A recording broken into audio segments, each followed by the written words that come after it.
ಓಂ ಶಾಂತಿ. ಈ ದಿನ ಬಾಬ್ದಾದ ತಿಳಿಸ್ತಿದ್ದಾರೆ, ಯಥಾರ್ಥವಾದಂತಹ ಶಿಕ್ಷಕರು, ಟೀಚರ್ಸ್ ಯಾರು? ಯಥಾರ್ಥವಾದಂತಹ ಟೀಚರ್ಸ್, ಶಿಕ್ಷಕರು ಯಾರು? ನಾವಂದುಕೊಂಡಿರೋ ರೀತಿಯಲ್ಲಿ ನಾವು ಶಿಕ್ಷಕರ, ಇಲ್ಲ ಬಾಬಾರವರು ಈಗ ತಿಳಿಸ್ಕೊಳ್ತಿರುವಂತಹ ರೀತಿಯಲ್ಲಿ ನಾವು ಶಿಕ್ಷಕರಾಗಿದ್ದೀವ ಅನ್ನೋದನ್ನು ನಾವು ಚೆಕ್ ಮಾಡ್ಕೊಳ್ಬೇಕಾಗತ್ತೆ.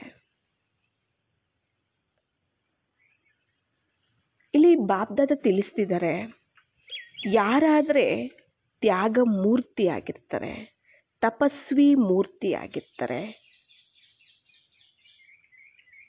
ಅಂಥವರು ಸೇವಾದಾರಿಗಳಾಗಿರ್ತಾರೆ.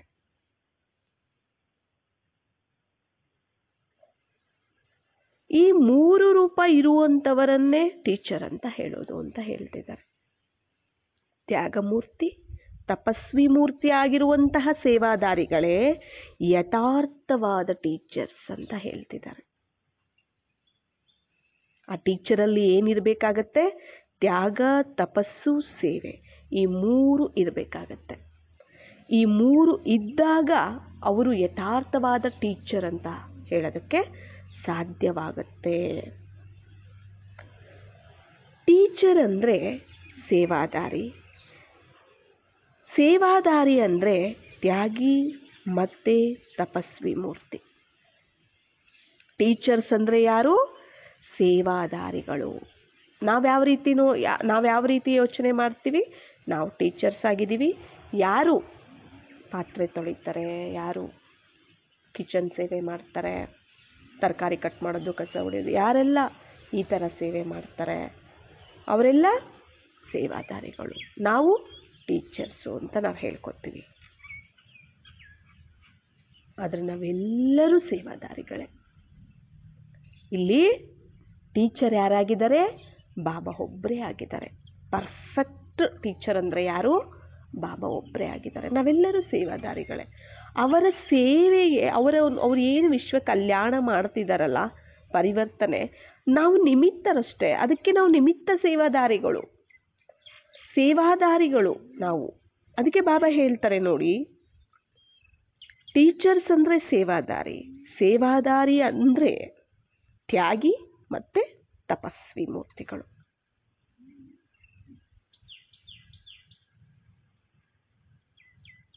ಟೀಚರ್ಸು ತಮ್ಮನ್ನು ತಾವು ಆಳವಾದ ರೂಪದಲ್ಲಿ ಪರಿಶೀಲನೆ ಮಾಡ್ಕೋಬೇಕಾಗತ್ತೆ ಅಂತ ಬಾಬ್ದಾದ ತಿಳಿಸ್ತಿದ್ದಾರೆ.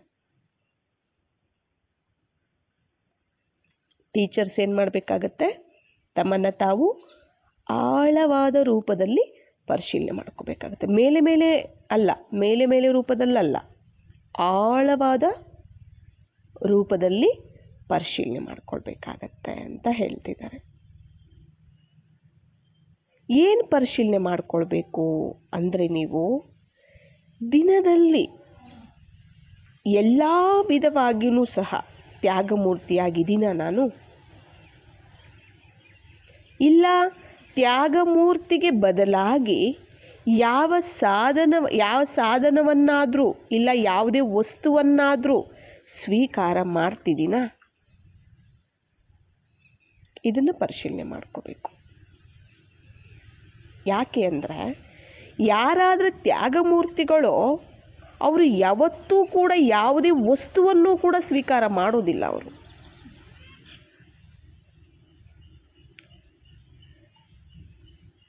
ಇಲ್ಲಿ ತ್ಯಾಗಮೂರ್ತಿ ಅಂದರೆ ಏನು? ತ್ಯಾಗ ನಾನು ಮಾಡಿದ್ದೀನಿ ಅನ್ನೋದು ಕೂಡ ಸ್ಮೃತಿ ಇರೋದಿಲ್ಲ.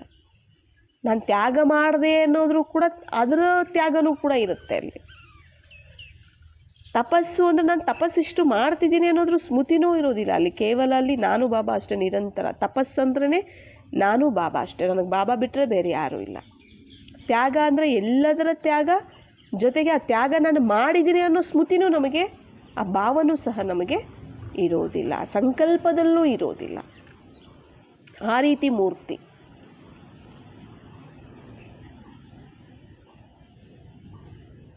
ಎಲ್ಲಾದರೆ ನೋಡಿ, ನೀವು ಸ್ವೀಕಾರ ಮಾಡಬೇಕು ಅನ್ನೋ ಸಂಕಲ್ಪ ಬರುತ್ತೋ ಅಲ್ಲಿ ತಪಸ್ಸು ಕೂಡ ಸಮಾಪ್ತಿ ಆಗೋಗ್ಬಿಡುತ್ತೆ.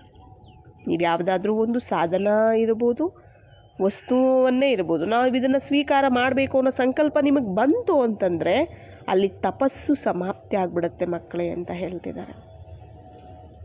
ತ್ಯಾಗ ಅನ್ನುವಂತಹದ್ದೇ ತಪಸ್ವಿ ಮೂರ್ತಿಯಾಗಿ ತಪ್ಪದೆ ತಯಾರು ಮಾಡುತ್ತದು. ತ್ಯಾಗ ಅನ್ನುವಂತಹದ್ದು ತಪಸ್ಸಿಗೆ ಕಾರಣ ಆಗತ್ತೆ. ಮತ್ತೆ ಅಲ್ಲಿ ತ್ಯಾಗನೇ ಇಲ್ಲ ಅಂದರೆ ಅಲ್ಲಿ ತಪಸ್ಸು ಹೇಗಿರಕ್ಕೆ ಸಾಧ್ಯ?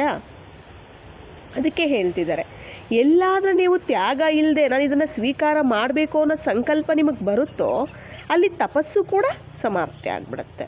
ತ್ಯಾಗ ತಪಸ್ವಿ ಮೂರ್ತಿಯಾಗಿ ತಪ್ಪದೆ ತಯಾರು ಮಾಡುತ್ತೆ. ಎಲ್ಲಿ ತ್ಯಾಗ ಮತ್ತು ತಪಸ್ಸು ಸಮಾಪ್ತಿ ಆಗ್ಬಿಡುತ್ತೋ ಅಲ್ಲಿ ಸೇವೆ ಕೂಡ ಸಮಾಪ್ತಿ ಆಗ್ಬಿಡುತ್ತೆ. ಎಲ್ಲಿ ತ್ಯಾಗ ಇರೋದಿಲ್ಲ ಅಲ್ಲಿ ತಪಸ್ಸು ಇರೋದಿಲ್ಲ, ಅಲ್ಲಿ ಆಗ ಸೇವೆನೂ ಕೂಡ ಇರೋದಿಲ್ಲ, ಸಮಾಪ್ತಿ ಆಗ್ಬಿಡುತ್ತೆ.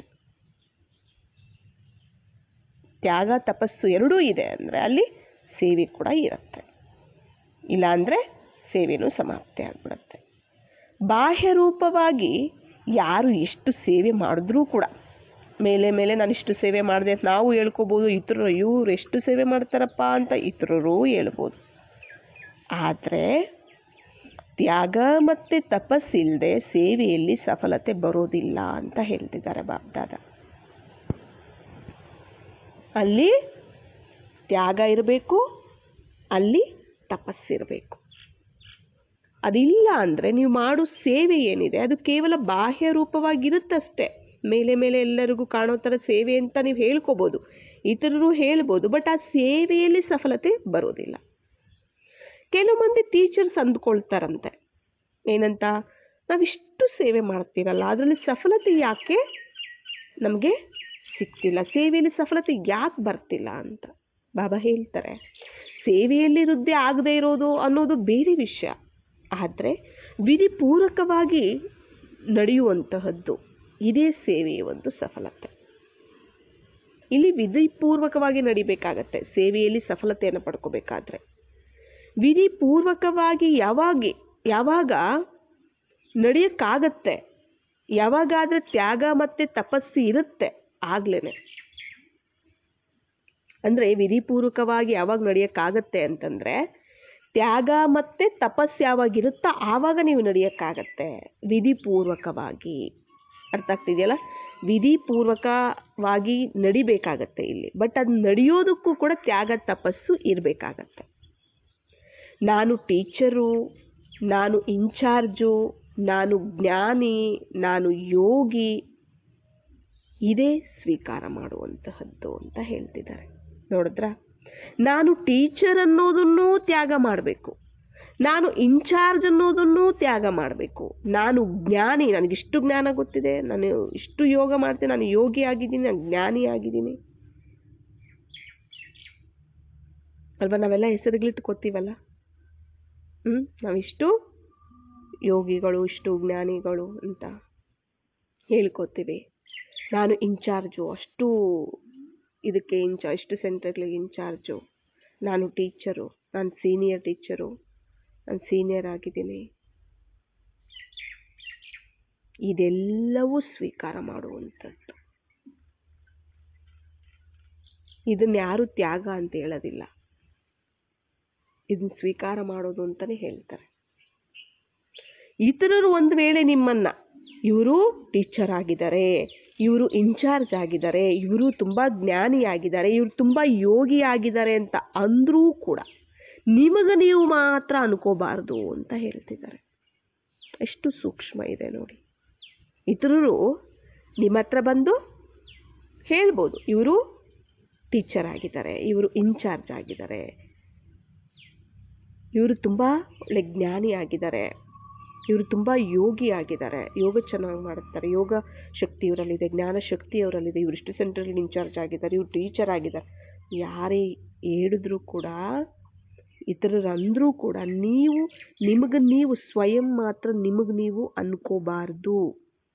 ಒಂದು ವೇಳೆ ನಿಮಗೆ ನೀವೇ ಅಂದುಕೊಳ್ತೀರಾ ಅಂದರೆ ಅದನ್ನು ಕೂಡ ಏನಂತಾರೆ ಗೊತ್ತಾ? ಸ್ವ ಅಭಿಮಾನ ಅಂತ ಹೇಳ್ತಾರೆ ಅಂತ ಹೇಳ್ತಿದ್ದಾರೆ. ಏನು ಹೇಳ್ತಾರೆ? ಸ್ವ ಅಭಿಮಾನ ಅಂತ ಹೇಳ್ತಾರೆ. ಅದರಿಂದ ತ್ಯಾಗದ ಒಂದು ಪರಿಭಾಷೆ ಸಾಧಾರಣ ಅಲ್ಲ ಅಂತ ಹೇಳ್ತಿದ್ದಾರೆ. ಅರ್ಥ ಆಯ್ತಲ್ಲ? ಈಗ ಬರ್ತಾರೆ, ನೀವು ಟೀಚರ್ ಅಂತ ಹೇಳ್ತಾರೆ, ನೀವು ತುಂಬ ಚೆನ್ನಾಗಿ ಕ್ಲಾಸ್ ಮಾಡ್ತೀರಾ, ನೀವು ತುಂಬ ಚೆನ್ನಾಗಿ ಯೋಗ ಮಾಡಿಸ್ತೀರಾ, ಎಲ್ಲ ಬಂದು ಇತರರು ಹೇಳ್ಬೋದು, ಬೇರೆಯವ್ರ ಹತ್ರ ಹೇಳ್ಕೊಬೋದು, ಇಲ್ಲ ನಮ್ಮ ಹತ್ರನೇ ಬಂದು ಹೇಳ್ಬೋದು. ಅದರಲ್ಲಿ ನಾವು ಅದನ್ನು ಸ್ವೀಕಾರ ಮಾಡಬಾರ್ದು.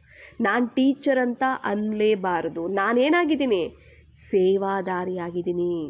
ಬಾಬಾರವರು ಅವರ ಒಂದು ಕರ್ತವ್ಯದಲ್ಲಿ ನಾನು ನಿಮಿತ್ತ ಸಹಯೋಗಿ, ನಿಮಿತ್ತ ಸೇವಾದಾರಿಯಾಗಿದ್ದೀನಿ. ನಾನು ಟೀಚರ್ ಅಲ್ಲ, ಬಾಬಾನೇ ಟೀಚರು. ಇದು ನನ್ನಲ್ಲಿರಬೇಕಾಗತ್ತೆ. ನಾನು ಇಷ್ಟು ಸೆಂಟರ್ಗಳಿಗೆ ಇನ್ಚಾರ್ಜ್ ಅಲ್ಲ, ಬಾಬಾನೇ ಇನ್ಚಾರ್ಜ್ ಆಗಿದ್ದಾರೆ. ಬಾಬಾರವರ ಸೆಂಟರ್ಸ್ ಬಾಬಾರವರೇ ಇನ್ಚಾರ್ಜ್ ಆಗಿದ್ದಾರೆ. ನಾನು ಕೇವಲ ನಿಮಿತ್ತ ಸೇವಾದಾರಿ. ನಾನು ಜ್ಞಾನಿ, ನಾನು ಯೋಗಿ ಅಲ್ಲ. ನನಗಿಷ್ಟು ಗೊತ್ತಿದೆ, ನಾನಿಷ್ಟು ಯೋಗ ಶಕ್ತಿ ಇದೆ ಅಲ್ಲ. ಬಾಬಾರವರ ಜ್ಞಾನ, ಬಾಬಾರವರೇ ನಮಗೆ ಓದಿಸ್ತಾರೆ, ನಮಗೆ ಅದನ್ನು ತಿಳಿಸ್ತಾರೆ, ನಮಗೆ ಅರ್ಥ ಮಾಡಿಸಿದ್ದಾರೆ. ಬಾಬಾರವರೇ ಯೋಗ ಮಾಡಿಸ್ತಾರೆ, ಬಾಬಾರವರೇ ನಮಗೆ ಶಕ್ತಿಗಳನ್ನು ಕೊಡ್ತಾರೆ. ಅದು ಬಾಬಾರವರ ಶಕ್ತಿ, ಅದು ಬಾಬಾರವರ ಜ್ಞಾನ ಅಲ್ವಾ? ಬಾಬಾರವರ ಶಕ್ತಿ, ಬಾಬಾರವರ ಜ್ಞಾನ. ಇಲ್ಲಿ ನಾನು ಸ್ವಯಂ ಸೃಷ್ಟಿ ಮಾಡಿಲ್ಲ ಜ್ಞಾನವನ್ನ, ಯೋಗವನ್ನ. ಯಾರು ಮಾಡಿರೋದು? ಬಾಬಾ. ಮತ್ತೆ ನಾನು ಜ್ಞಾನಿ, ನಾನು ಯೋಗಿ ಅಂದ್ರೆ ಅದು ನನ್ನದು ಅಂದಂಗಾಯ್ತಲ್ಲ ಅಲ್ಲಿ ಅಲ್ವಾ? ಬಾಬಾರವರ ಜ್ಞಾನ, ಬಾಬಾರವರ ಶಕ್ತಿ, ಅದು ಜ್ಞಾನ ಯೋಗದ ಶಕ್ತಿ, ಅದು ಬಾಬಾರವರದ್ದು.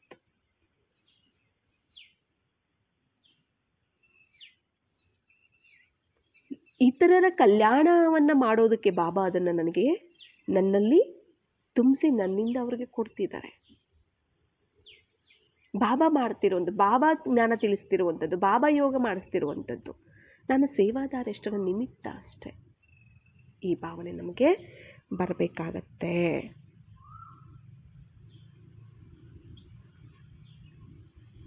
ಮೇಲೆ ಮೇಲೆ ತ್ಯಾಗ ಮಾಡುವಂಥದ್ದು ಪ್ರಜೆಗಳು ಕೂಡ ಮಾಡಿಬಿಡ್ತಾರೆ. ಮೇಲೆ ಮೇಲೆ ತ್ಯಾಗ ಮಾಡುವಂಥದ್ದು ಏನು? ಪ್ರಜೆಗಳು ಕೂಡ ಮಾಡಿಬಿಡ್ತಾರೆ. ಆದರೆ ಯಾರಾದ್ರ ನಿಮಿತ್ತ ಆಗಿದ್ದಾರೋ ಅವರ ತ್ಯಾಗ ಆಳ ರೂಪದಲ್ಲಿರಬೇಕು. ಯಾವುದೇ ಪದವಿಯನ್ನ, ಇಲ್ಲ ಯಾವುದೇ ವಸ್ತುವನ್ನ, ಯಾವುದೇ ವ್ಯಕ್ತಿಯ ಮೂಲಕ ಕೂಡ ಸ್ವೀಕಾರ ಮಾಡಬಾರದು. ಇದೇ ತ್ಯಾಗ. ನಮ್ಗೆ ಯಾವುದೇ ಟೀಚರ್ ಅನ್ನೋ ಪದವಿನೂ ಬೇಡ, ಯಾವುದೇ ವಸ್ತುನೂ ಬೇಡ, ಯಾವುದೇ ವ್ಯಕ್ತಿಯ ಮೂಲಕನೂ ಬೇಡ. ನಮಗೆ ಇಲ್ಲಿ ಏನು? ಬಾಬಾನೇ ಟೀಚರು. ಯಾವುದನ್ನು ನಾವು, ಯಾವ ವಸ್ತುವನ್ನು ಯಾವ ವ್ಯಕ್ತಿಯ ಮೂಲಕನೂ ನಾವು ಸ್ವೀಕಾರ ಮಾಡಬಾರ್ದು. ಅಲ್ಲಿ ಯಾರು ಇರ್ತಾರೆ? ಅಲ್ಲಿ ಬಾಬಾ ಕೊಡ್ತಿದ್ದಾರೆ. ಅಲ್ಲಿ ವ್ಯಕ್ತಿ ಇರೋದಿಲ್ಲ, ಅಲ್ಲಿ ಬಾಬಾ ಇರ್ಬೇಕಲ್ಲಿ. ಇಲ್ಲಿ ನನಗೆ ಅಂತ ನಾನು ತಗೊಳಂಗಿಲ್ಲ ಅಲ್ಲ. ಈಗ ನಾನು ಟೀಚರು ಅಂತಂತೀನಿ ಅಂತಂದ್ರೆ ನಾನು ಆ ಪದವಿಯನ್ನು ಸ್ವೀಕಾರ ಮಾಡಿದ್ದೀನಿ ಅಂತ ಅರ್ಥ. ಯಾವುದು? ನಾನು ಟೀಚರ್ ಅಂದಾಗ. ಇಲ್ಲ ಯಾವುದೇ ಒಂದು ವಸ್ತುವನ್ನ ಒಂದು ವ್ಯಕ್ತಿಯ ಮೂಲಕ ನಾನು ಅದನ್ನು ಸ್ವೀಕಾರ ಮಾಡಬಾರ್ದು. ಆ ವ್ಯಕ್ತಿ ನನಗೆ ಈ ಒಂದು ವಸ್ತು ಕೊಟ್ಟರು, ಇಲ್ಲ ನನಗೆ ಕೊಟ್ಟಿಲ್ಲ. ನನ್ನ ಕಲ್ಯಾಣಾರ್ಥವಾಗಿ, ಇತರರ ಕಲ್ಯಾಣಾರ್ಥವಾಗಿ ಬಾಬಾನೇ ಕೊಟ್ಟಿದ್ದಾರೆ. ವಿಶ್ವದ ಒಂದು ಆತ್ಮಗಳಿಗೋಸ್ಕರ ಇದು. ವಿಶ್ವದ ಆತ್ಮಗಳ ಕಲ್ಯಾಣಕ್ಕೋಸ್ಕರ ಬಾಬಾ ಕೊಟ್ಟಿರುವಂಥದ್ದು. ಅಲ್ಲಿ ವ್ಯಕ್ತಿಯನ್ನು ನಾವು ನೋಡೋಂಗಿಲ್ಲ. ಅದನ್ನೇ ಹೇಳ್ತಾರೆ ನೋಡಿ, ಯಾವುದೇ ಪದವಿ ಇಲ್ಲ ಯಾವುದೇ ವಸ್ತುವನ್ನು ಯಾವುದೇ ವ್ಯಕ್ತಿಯ ಮೂಲಕ ಕೂಡ ಸ್ವೀಕಾರ ಮಾಡಬಾರ್ದು. ಯಾರು ಏನೇ, ನೀವು ಟೀಚರು, ನೀವು ಇನ್ಚಾರ್ಜು, ಏನೇ ಹೇಳ್ಬೋದು, ಆದರೆ ಅದನ್ನು ನಾವು ಸ್ವೀಕಾರ ಮಾಡಬಾರ್ದು.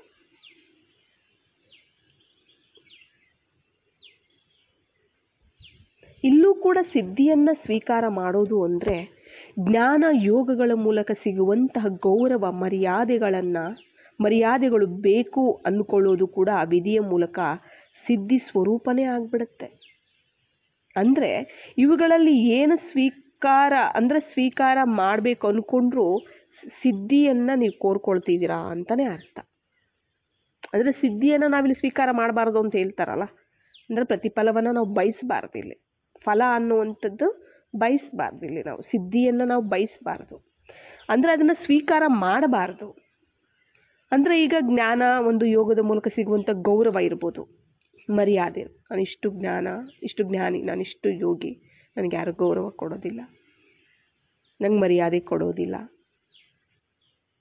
ಇದು ಸಹ ನಾವು ಸಿದ್ಧಿಯನ್ನು ನಾವು ಬಯಸ್ತಿದ್ದೀವಿ, ಸ್ವೀಕಾರ ಮಾಡಬೇಕು ಅಂದ್ಕೊಳ್ತಿದ್ದೀವಿ ಅಂತಲೇ ಅರ್ಥ, ಬೇಕು ಅಂದ್ಕೊಳ್ತಿದ್ದೀವಿ ಅಂತ ಅರ್ಥ. ಇದು ಸಿದ್ಧಿಯನ್ನು ಕೋರ್ಕೊಂಡಂಗೆ ಆಗ್ಬಿಡತ್ತೆ. ಯಾರಾದರೆ ಸಿದ್ಧಿಯನ್ನು ಸ್ವೀಕಾರ ಮಾಡ್ತಾರೋ ಅವರ ಒಂದು ಪ್ರಾರಬ್ಧ ಇಲ್ಲೇ ಸಮಾಪ್ತಿ ಆಗೋಗ್ಬಿಡತ್ತೆ. ನೀವೇನೇ ಎಷ್ಟೇ ಜ್ಞಾನಿಯಾಗಿ ಎಷ್ಟೇ ಯೋಗಿಯಾಗಿ ನೀವು ಆ ಸಿದ್ಧಿಯನ್ನು ಪ್ರಾಪ್ತಿ ಮಾಡ್ಕೋತಿದ್ದೀರಾ, ನಾನು ಟೀಚರ್ ಅಂತ ನಾನು ಪದವಿನ ತಗೊಂಡೆ, ಅದರ ಒಂದು ಅಧಿಕಾರದಿಂದನೇ ನಾನು ಇದ್ದೀನಿ ಅಂತಂದರೆ ಇಲ್ಲೇ ಎಲ್ಲ ಸಮಾಪ್ತಿ. ಪ್ರಾರಬ್ಧ ಇಲ್ಲೇ ಸಮಾಪ್ತಿ ಆಗ್ಬಿಡತ್ತೆ.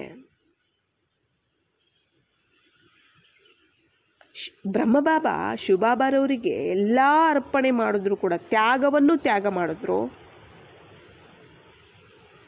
ಎಲ್ಲ ಆಸ್ತಿ ಕೊಟ್ಟರು, ಎಲ್ಲ ದುಡ್ಡು ಕೊಟ್ಟು ಏನೇ ಮಾಡಿದ್ರು ಅದು ನಂದು ಅನ್ನಲಿಲ್ಲ, ನಾನು ನಿಮಿತ್ತನೇ ಅಂದರು, ಬಾಬಾರವ್ರದ್ದು ಅಂತಾನೆ ಅಂದರು ಅಲ್ವಾ.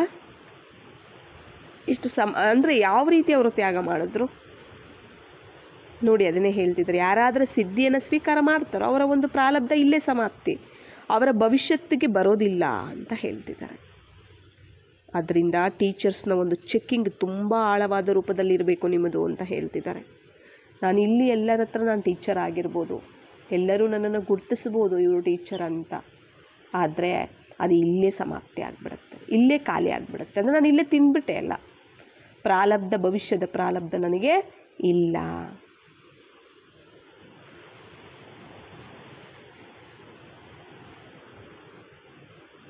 ಇಲ್ಲಿ ನಾನು ಯಾವತ್ತೂ ಏನಾಗಿರಬೇಕು, ಸೇವಾದಾರಿ. ಬಾಬಾ ಅದನ್ನೇ ಹೇಳ್ತಿದ್ದಾರೆ. ಯಾವುದೇ ಒಂದು ವಸ್ತು, ಯಾವುದೇ ಒಂದು ವ್ಯಕ್ತಿಯ ಮೂಲಕನೂ ನಾವು ಸ್ವೀಕಾರ ಮಾಡಬಾರದು. ಅದು ಬಾಬಾರವರ ಮೂಲಕನೇ ಇರಬೇಕದು. ಬಾಬಾರವರೇ ಮಾಡಿಸ್ತಾರೆ. ಅಂದರೆ ಎಲ್ಲಿ ನೋಡಿ ತ್ಯಾಗ ಇರುತ್ತೆ, ಎಲ್ಲಿ ತಪಸ್ಸಿರುತ್ತೆ, ಅಲ್ಲಿ ಸೇವೆ ತಾನಾಗೆ ಆಗ್ತಿರುತ್ತೆ. ಆ ಸೇವೆಗೆ ಸಫಲತೆನೂ ತಾನಾಗೆ ಸಿಗ್ತಿರುತ್ತೆ. ಅಲ್ಲಿ ನಾವೆಲ್ಲಿ ನಾವು ಎಕ್ಸ್ಪೆಕ್ಟ್ ಮಾಡೋ ಅವಶ್ಯಕತೆನೇ ಇರೋದಿಲ್ಲ ಅಲ್ವಾ. ಸ್ವೀಕಾರ ಮಾಡೋ ಅವಶ್ಯಕತೆನೇ ಇರೋದಿಲ್ಲ.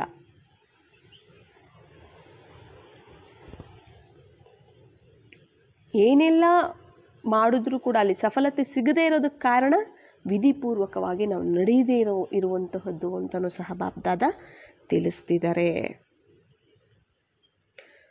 ಅದರಿಂದ ಬಾಬಾ ಹೇಳ್ತಾರೆ, ಸೇವಾದಾರಿ ರೂಪದಲ್ಲಿ ತ್ಯಾಗ ಮತ್ತು ತಪಸ್ಸು ನಿರಂತರ ಇರಬೇಕು ಮಕ್ಕಳೇ ಅಂತ ಹೇಳ್ತಿದ್ದಾರೆ.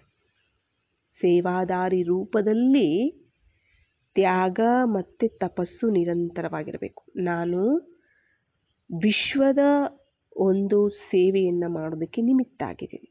ಬಾಬಾ ಜವಾಬ್ದಾರಿ ಕೊಟ್ಟಿದ್ದಾರೆ, ನಾನು ನಿಮಿತ್ತ ಆಗಿದ್ದೀನಿ. ಸೇವಾದಾರಿ, ವಿಶ್ವ ಸೇವಾದಾರಿ ನಾನು, ನಿಮಿತ್ತ ಸೇವಾದಾರಿ ನಾನು. ಇಡೀ ವಿಶ್ವಕ್ಕೋಸ್ಕರ ಸೇವೆ ಮಾಡೋದಕ್ಕೋಸ್ಕರ ಬಾಬಾ ನನ್ನನ್ನು ಸೆಲೆಕ್ಟ್ ಮಾಡ್ಕೊಂಡಿದ್ದಾರೆ. ನಾನು ಅವರಿಗೆ ಸಹಯೋಗಿ ಆಗಿದ್ದೀನಿ ನಿಮಿತ್ತವಾಗಿ ಅಂದಾಗ ಎಲ್ಲ ಬಾಬಾರವ್ರದ್ದು ಅಂದಾಗ ಅಲ್ಲಿ ಏನು ನಂದು ಅನ್ನೋದಿರುತ್ತೆ, ಯಾವುದಿರುತ್ತಲ್ಲ ಎಲ್ಲ ತ್ಯಾಗ. ನನಗೆ ಬೇಕು ಅನ್ನೋದು ಏನೂ ಇರೋದೇ ಇಲ್ಲ ಅಲ್ಲಿ ತ್ಯಾಗ ಇರುತ್ತೆ. ಮತ್ತೆ ಅಲ್ಲಿ ತಪಸ್ಸು ಇರುತ್ತೆ. ನಾನು ಬಾಬಾ ಅಷ್ಟೆ. ಎಲ್ಲ ತ್ಯಾಗ ಆಯಿತು, ಎಲ್ಲ ಹೆಸರು, ಕೀರ್ತಿ, ಗೌರವ ಇವೆಲ್ಲದರ ತ್ಯಾಗ ಆಯಿತು ಅಂದರೆ ಏನೂ ಇರೋದಿಲ್ಲ ಅಲ್ಲಿ. ನಾನು ಬಾಬಾ ಇಬ್ಬರೇ, ಅದೇ ತಪಸ್ಸು. ಅದನ್ನೇ ಹೇಳ್ತಿದ್ದಾರೆ ನೋಡಿ, ಸೇವಾದಾರಿ ರೂಪದಲ್ಲಿ ತಪಸ್ಸು ಮತ್ತು ತ್ಯಾಗ ನಿರಂತರವಾಗಿರಬೇಕು. ತಪಸ್ಸು ಅಂದ್ರೇನೆ ಒಬ್ಬ ಬಾಬಾರವರ ಸಂಲಗ್ನತೆಯಲ್ಲಿ ಇರುವಂತಹದ್ದು. ನನಗೆ ಬಾಬಾ ಬಿಟ್ಟರೆ ಬೇರೆ ಯಾರೂ ಇಲ್ಲ, ನಾನು ಬಾಬಾ ಅಷ್ಟೆ, ಒಬ್ಬ ಬಾಬಾನೇ ನನಗೆ ಸರ್ವಸ್ವ. ಈ ದೃಢ ಸಂಕಲ್ಪದಲ್ಲಿ ಇರುವಂತಹದ್ದು. ಇದೇ ತಪಸ್ಸು.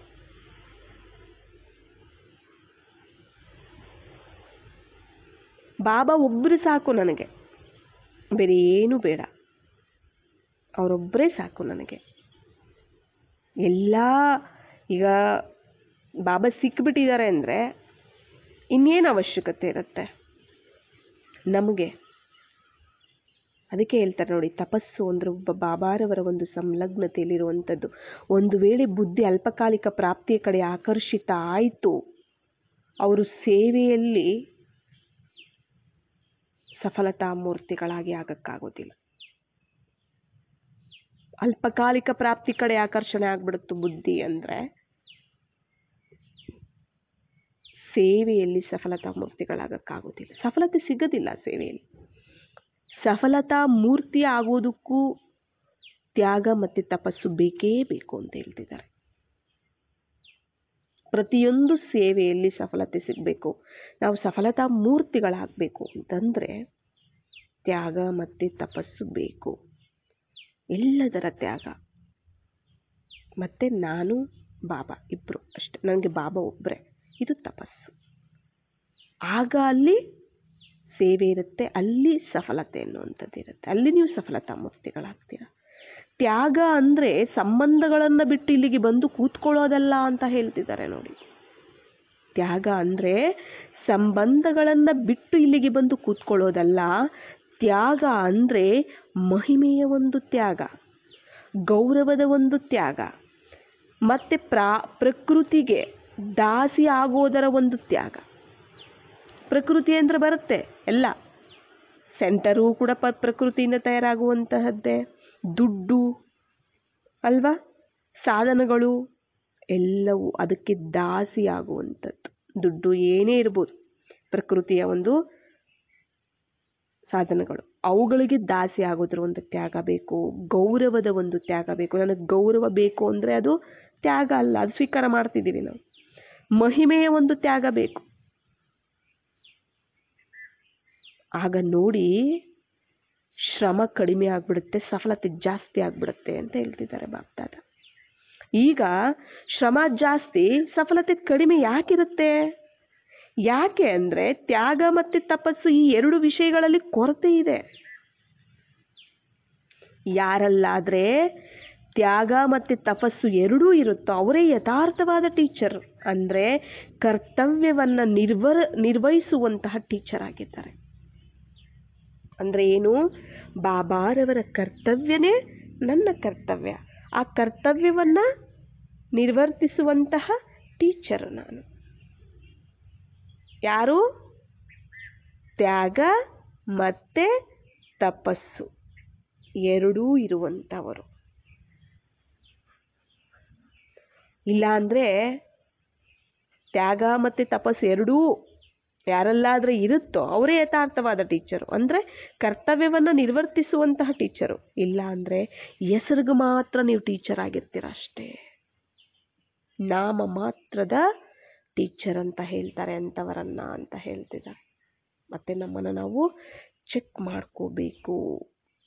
ನಾವು ಬಾಬಾ ಹೇಳಿದ ರೀತಿಯಲ್ಲಿ ನಾವು ಇದ್ದೀವಾ, ಇಲ್ಲ ಕೇವಲ ಹೆಸರಿಗೆ ಮಾತ್ರ ನಾವು ಟೀಚರ್ ಆಗಿದ್ದೀವಾ ಅನ್ನೋದನ್ನು ನಾವು ಚೆಕ್ ಮಾಡ್ಕೋಬೇಕು. ಟೀಚರ್ಸ್ಗೆ ಯಾವುದೇ ಸಬ್ಜೆಕ್ಟಲ್ಲೂ ಬಲಹೀನತೆ ಇರಬಾರ್ದು ಅಂತ ಹೇಳ್ತಿದ್ದಾರೆ. ಒಂದು ವೇಳೆ ಟೀಚರ್ ಬಲಹೀನವಾಗಿದ್ದರೆ ಅವರು ಯಾರಿಗಾದ್ರೂ ನಿಮಿತ್ತರಾಗಿರ್ತಾರೋ ಅವರು ಕೂಡ ಬಲಹೀನವಾಗಿರ್ತಾರೆ. ಈಗ ಸ್ಕೂಲಲ್ಲಿ ಟೀಚರೇ ಅಂದ್ಕೊಳ್ಳಿ, ಯಾವುದಾದ್ರೂ ಒಂದು ಸಬ್ಜೆಕ್ಟ್ ಇರುತ್ತೆ, ಇಂಗ್ಲೀಷಲ್ಲಿ ಟೀಚರು, ಇಂಗ್ಲೀಷ್ ಟೀಚರ್ ಅಂದ್ಕೊಳ್ಳಿ. ಆ ಇಂಗ್ಲೀಷಲ್ಲಿ ಆ ಟೀಚರೇ ಬಲಹೀನವಾಗಿದ್ದಾರೆ ಅಂದರೆ ಆ ಇಂಗ್ಲೀಷ್ ಸಬ್ಜೆಕ್ಟ್ ಅಲ್ವಾ ಅದು, ಅದರಲ್ಲಿ ಅವರೇ ಬಲಹೀನ ಆಗಿದ್ದಾರೆ ಅಂದರೆ ಅವ್ರು ಸ್ಟೂಡೆಂಟ್ಗೆ ಏನು ಹೇಳ್ಕೊಡ್ತಾರೆ? ಅವರು ಸಹ ಬಲಹೀನ ಆಗಿಬಿಡ್ತಾರೆ ಆ ವಿಷಯದಲ್ಲಿ. ಹಾಗೇನೆ ನಾವಿಲ್ಲಿ ಯಾವುದೇ ಸಬ್ಜೆಕ್ಟಲ್ಲೂ ಬಲಹೀನ ಆಗಬಾರ್ದು. ಒಂದು ವೇಳೆ ನಾವು ಬಲಹೀನ ಆದರೆ ನಾವು ಯಾರಿಗೆ ಶಿಕ್ಷಣ ಕೊಡೋದಕ್ಕೆ, ಬಾಬಾ ನಮ್ಮ ಮೂಲಕ ಶಿಕ್ಷಣ ಕೊಡ್ತಾರಲ್ಲ, ಕೊಡೋದಕ್ಕೆ ನಿಮಿತ್ತ ಆಗಿರ್ತೀರೋ ನಾವು, ಅವರು ಅಂದರೆ ನಾವು ಯಾರು ನಿಮಿತ್ತ ಆಗಿರ್ತಾರಲ್ಲ ಅವರು ಏನಾಗ್ಬಿಡ್ತಾರೆ? ಬಲಹೀನ ಆಗಿರ್ತಾರೆ. ಆದ್ದರಿಂದ ಟೀಚರು ಎಲ್ಲ ಸಬ್ಜೆಕ್ಟ್ಗಳಲ್ಲೂ ಪರ್ಫೆಕ್ಟ್ ಆಗಿರಬೇಕು. ಬಾಬಾ ಏನು ಹೇಳ್ತಿದ್ದಾರೆ? ಎಲ್ಲ ಸಬ್ಜೆಕ್ಟ್ಗಳಲ್ಲೂ ಸಹ ಪರ್ಫೆಕ್ಷನ್ ಅನ್ನೋಂತಹದ್ದಿರಬೇಕು. ಜ್ಞಾನ, ಯೋಗ, ಧಾರಣೆ, ಸೇವೆ. ಈಗ ಏನು ಹೇಳಿದ್ರು? ತ್ಯಾಗ, ತಪಸ್ಸು, ಸೇವೆ. ನೋಡಿ, ಏನು ಮಾಡೋದು, ಹೇಗೆ ಮಾಡೋದು, ಮಾಡೋದಕ್ಕೆ ಬರ್ತಿಲ್ಲ, ಇವು ಟೀಚರ್ನ ಒಂದು ಮಾತುಗಳಲ್ಲ ಅಂತ ಹೇಳ್ತಿದ್ದೆ. ಇವು ಪ್ರಜೆಗಳ ಒಂದು ಮಾತುಗಳು. ಟೀಚರ್ಸು ಏನು ಮಾಡೋದು, ಹೇಗೆ ಮಾಡೋದು, ಮಾಡೋದಕ್ಕೆ ಬರ್ತಿಲ್ಲ ನನಗೆ, ಇವು ಟೀಚರ್ನ ಒಂದು ಮಾತುಗಳಲ್ಲ, ಇವು ಪ್ರಜೆಗಳ ಒಂದು ಮಾತುಗಳು. ನಿಮ್ಮನ್ನು ನೀವು ಸಫಲತಾ ಮೂರ್ತಿಗಳಾಗಿ ಭಾವಿಸ್ತಿದ್ದೀರಾ? ಚೆಕ್ ಮಾಡ್ಕೊಳ್ಳಿ. ಎಲ್ಲಾದರೂ ಯಾವುದಾದ್ರೂ ವಿಘ್ನ ಇದೆಯಾ ಅಂತಲೂ ಚೆಕ್ ಮಾಡ್ಕೊಳ್ಳಿ.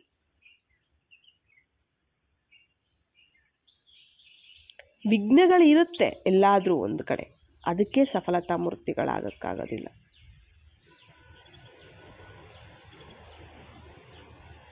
ಎಲ್ಲಾದ್ರೆ ತ್ಯಾಗ, ತಪಸ್ಸಿನ ಒಂದು ಆಕರ್ಷಣೆ ಇರುತ್ತೋ ಅಲ್ಲಿ ಸರ್ವಿಸ್ ಬಗ್ಗೆ ಆಕರ್ಷಣೆ ಕೂಡ ಸ್ವತಃವಾಗಿಯೇ ಬಂದ್ಬಿಡುತ್ತೆ ನೋಡಿ ಅಂತಿದ್ದಾರೆ. ಎಲ್ಲಾದ್ರೆ ತ್ಯಾಗ, ತಪಸ್ಸು, ಈ ಒಂದು ಆಕರ್ಷಣೆ, ತ್ಯಾಗ ತಪಸ್ಸಿನ ಒಂದು ಆಕರ್ಷಣೆ ಎಲ್ಲಾದ್ರೆ ಇರುತ್ತೋ ಅಲ್ಲಿ ಸರ್ವಿಸ್ ಬಗ್ಗೆ, ಸೇವೆಯ ಬಗ್ಗೆ ಆಕರ್ಷಣೆ ಕೂಡ ಸ್ವತಃವಾಗಿಯೇ ಬಂದ್ಬಿಡುತ್ತೆ. ಅರ್ಥ ಆಯ್ತಾ ಅಂತ ಕೇಳ್ತಿದ್ದಾರೆ. ಇಂತಹ ಸಫಲತಾ ಮೂರ್ತ್ ಟೀಚರ್ಸ್ ಆಗಿ ಆಗಬೇಕು ನೀವು. ಇಂತಹ ಸಫಲತಾ ಮೂರ್ತ್ ಟೀಚರ್ಸ್ ಆಗಿ ಆಗಬೇಕು. ಇಂತಹ ಟೀಚರ್ ಸೇವೆಯ ಒಂದು ವೃದ್ಧಿಗೆ ಆಧಾರ ಆಗ್ಬಿಡ್ತಾರೆ. ಇಂತಹ ಟೀಚರೇ ಸೇವೆಯ ಒಂದು ವೃದ್ಧಿಗೆ ಆಧಾರ ಆಗ್ಬಿಡ್ತಾರೆ. ಅಂಥವರನ್ನೇ ಭಾಗ್ಯವಂತರು ಅಂತ ಹೇಳೋದು ಅಂತ ಹೇಳ್ತಿದ್ದಾರೆ. ಅರ್ಥ ಆಯ್ತಲ್ಲ? ಅಂಥವರನ್ನೇ ಭಾಗ್ಯವಂತರು ಅಂತ ಹೇಳ್ತಾರೆ. ಇದನ್ನೇ ಹೇಳ್ತಾರಲ್ವಾ, ಮಣ್ಣು ಕೂಡ ಬಂಗಾರ ಆಗ್ಬಿಡುತ್ತೆ ಅಂತ. ಮಣ್ಣು ಕೂಡ ಬಂಗಾರ ಆಗ್ಬಿಡುತ್ತೆ ಅಂದರೆ ಸಫಲತಾ ಮೂರ್ತಿಗಳಾಗೋಗ್ಬಿಡ್ತೀರ ನೀವು. ಟೀಚರ್ಸು ಇಂತಹ ಸಫಲತಾ ಮೂರ್ತಿಗಳಾಗಿದ್ದೀರಾ ನೀವು? ನಂಬರ್ ವಾರಾಗಾದರೆ ಇರ್ತಾರೆ, ಆದರೆ ಟೀಚರ್ಸ್ ನಂಬರ್ ಆದರೆ ಮೊದಲೇ ಇರುತ್ತೆ. ನಂಬರ್ ವಾರಾಗಾದರೆ ಇದ್ದೇ ಇದ್ದಾರೆ, ಆದರೆ ಟೀಚರ್ಸ್ ನಂಬರು ಸ್ಟಾರ್ಟಿಂಗಲ್ಲೇ ಇರುತ್ತೆ.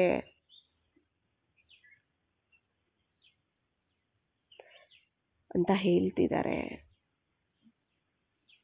ಯಾಕಂದ್ರೆ ಟೀಚರ್ಸು ಅಂತಂದಾಗ ಯಥಾರ್ಥವಾದ ಟೀಚರ್ಸಿಂದ ತಾನೇ ಎಲ್ಲ ರೆಡಿ ಆಗ್ತಾರೆ. ಬಾಬಾ ಅವ್ರ ಮೂಲಕ ರೆಡಿ ಮಾಡ್ತಾರೆ ಈ ಥರ ಆತ್ಮಗಳನ್ನ. ಅದಕ್ಕೆ ಇವ್ರ ಮುಂದೆ ಇರ್ತಾರೆ ಟೀಚರ್ಸು ಅಂತ ಹೇಳ್ತಿದ್ದಾರೆ. ಈ ವಿಧವಾಗಿ ಸಫಲತಾ ಮೂರ್ತಿಗಳಾಗಿ ಇನ್ನೂ ಆಗಿಲ್ಲ ಅಂದರೆ ಈಗಲಾದರೂ ಆಗ್ರಿ ಅಂತ ಹೇಳ್ತಿದ್ದಾರೆ. ಏನು ಹೇಳ್ತಿದ್ದಾರೆ? ಈಗಲಾದರೂ ಆಗಿ ಅಂತ ಹೇಳ್ತಿದ್ದಾರೆ.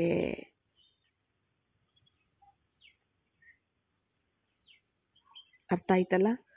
ಟೀಚರ್ಸ್ ಅಂದರೆ ಯಾರು? ಸತ್ಯವಾದ ಟೀಚರ್ಸ್, ಯಥಾರ್ಥವಾದ ಟೀಚರ್ಸ್ ಅಂದರೆ ಯಾರು ಅನ್ನೋದ್ರ ಬಗ್ಗೆ ಬಾಬಾ ನಮಗೆ ಈಗ ತಿಳಿಸ್ಕೊಟ್ಟಿದ್ದಾರೆ. ತ್ಯಾಗ, ತಪಸ್ಸು, ಸೇವೆ, ಈ ಮೂರು ಇರಬೇಕಾಗತ್ತೆ. ತ್ಯಾಗ ಮೂರ್ತಿಗಳಾಗಬೇಕು, ತಪಸ್ವಿ ಮೂರ್ತಿಗಳಾಗಬೇಕು, ಮತ್ತೆ ಸೇವಾ ದಾರಿಗಳಾಗಬೇಕು. ಆಗ್ಲೇ ಯಥಾರ್ಥವಾದ ಟೀಚರ್ ಅಂತ ಹೇಳೋದು ಅಂತ ಹೇಳ್ತಿದ್ದಾರೆ. ಇಲ್ಲಿ ನಾವು ಸರ್ವಸ್ವ ತ್ಯಾಗಿ ಆಗಬೇಕಾಗತ್ತೆ.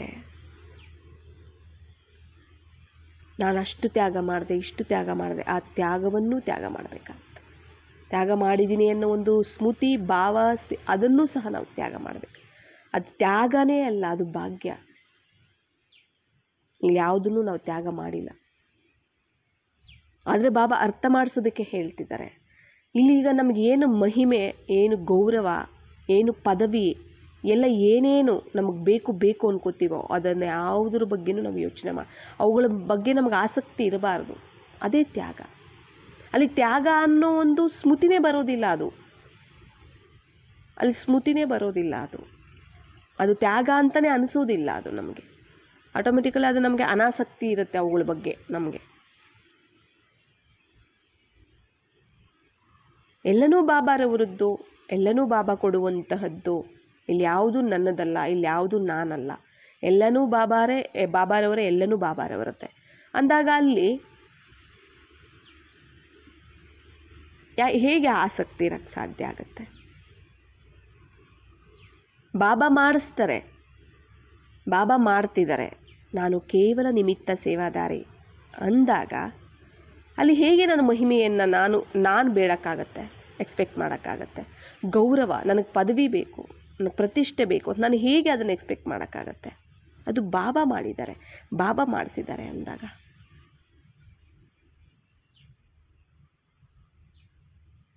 ಇದೆಲ್ಲವನ್ನು ನಾವು ತ್ಯಾಗ ಮಾಡಬೇಕಾಗತ್ತೆ ಅಂತ ಬಾಬಾ ಹೇಳ್ತಿದ್ದಾರೆ.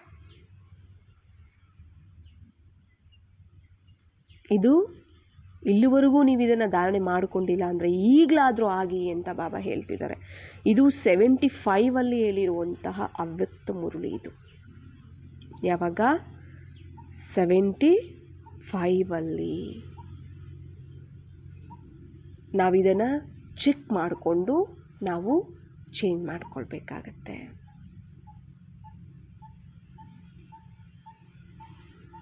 ಅರ್ಥ ಆಯ್ತಲ್ಲ? ಯಾರೇ ಇರ್ಬೋದು, ಬರೀ ನಿಮಿತ್ತ ಆಗಿರೋ ಟೀಚರ್ಸು, ಬಾಬಾ ಟೀಚರ್ಸ್ ಅಂತ ಹೇಳಿದಾರಲ್ಲ ನಿಮಿತ್ತ, ಅವರು ಮಾತ್ರ ಅಂತ ಅನ್ಕೋಬೇಡಿ. ಇದೆಲ್ಲರಿಗೂ ಅನ್ವಯಿಸುತ್ತೆ. ಇಲ್ಲಿ ತ್ಯಾಗ ತಪಸ್ಸು ಎಲ್ಲರಿಗೂ ಅವಶ್ಯಕತೆ ಇದೆ. ಎಲ್ಲಿ ತ್ಯಾಗ ಇರುತ್ತೆ ಅಲ್ಲಿ ತಪಸ್ಸಿರುತ್ತೆ, ಎಲ್ಲಿ ತ್ಯಾಗ ತಪಸ್ಸು ಎರಡೂ ಇರುತ್ತೆ ಅಲ್ಲಿ ಸೇವೆ ಇರುತ್ತೆ, ಎಲ್ಲಿ ತ್ಯಾಗ ತಪಸ್ಸು ಸೇವೆ ಇರುತ್ತೆ ಅಲ್ಲಿ ಸಫಲತೆ ಇದ್ದೇ ಇರುತ್ತೆ, ಅಲ್ಲಿ ನೀವು ಸಫಲತಾ ಮೂರ್ತಿಗಳಾಗಿ ಆಗ್ತೀರಾ ಅಂತ ಹೇಳಿದ್ದಾರೆ.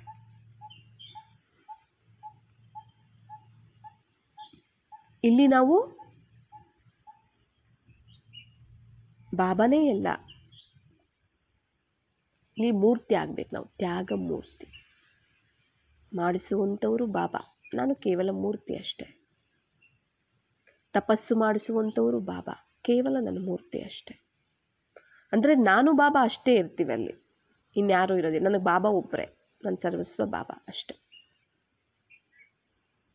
ಅದನ್ನೇ ನಾವು ತಪಸ್ಸು ಅಂತ ಹೇಳ್ತೀವಿ ಅಂತ ಹೇಳಿದ್ರು ಬಾಬಾ.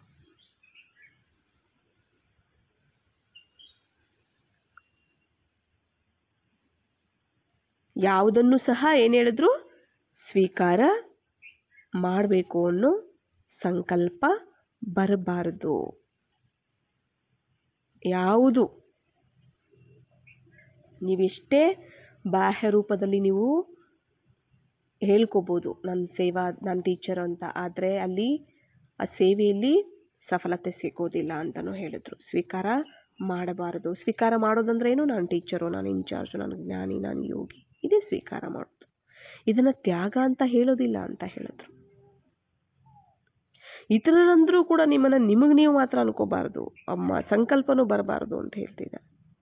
ಅದನ್ನು ಸ್ವ ಅಭಿಮಾನ ಅಂತ ಹೇಳ್ತಾರೆ ಅಂತ ಹೇಳ್ಬಿಟ್ರು. ಅರ್ಥ ಆಯ್ತಲ್ಲ? ಯಥಾರ್ಥವಾದ ಟೀಚರ್ಸ್ ಅಂದರೆ ಯಾರು? ಅಚ್ಚಾ, ಓಂ ಶಾಂತಿ.